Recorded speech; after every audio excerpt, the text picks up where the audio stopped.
Now, turning our attention to the protests in LA against the ICE raids, we know that President Trump has sent the Marines to Los Angeles in addition to deploying the National Guard. I want to start by asking, Senator, what is your reaction to this development?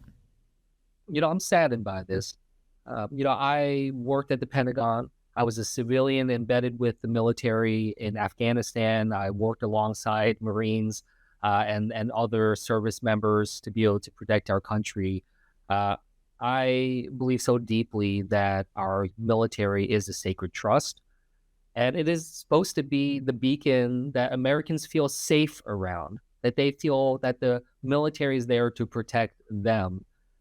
And for Trump to move forward and deploy 700 Marines to LA against the orders and the wishes of the governor and local law enforcement for something that we should have been trying to see if there are other means to be able to contain, especially using law enforcement within local law enforcement.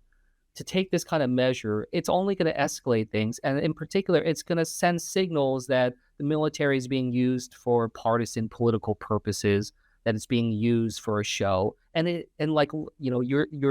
thinking about this on the same week that Trump is putting forward a $45 million military parade on his birthday in Washington, D.C. So, of course, is being seen as politicization as well as theatrics when it comes to our military. When that's happening on one side of the country, and on the other side of the country, he's deploying 700 Marines for something that should be done by local law enforcement. So I'm appalled by this.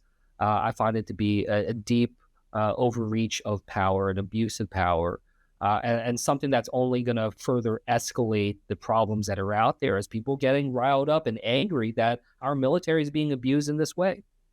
And of course, there have been ICE issues in New Jersey. If mass protests were to come to New Jersey, what could you do? How would you react? Yeah.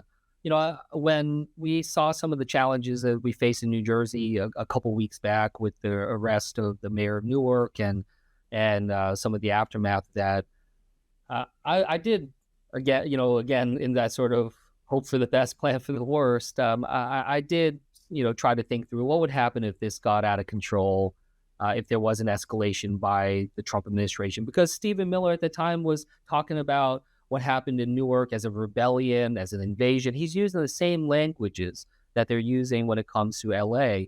This is the language of them trying to set the stage to be able to suspend habeas corpus if they choose to move down that angle.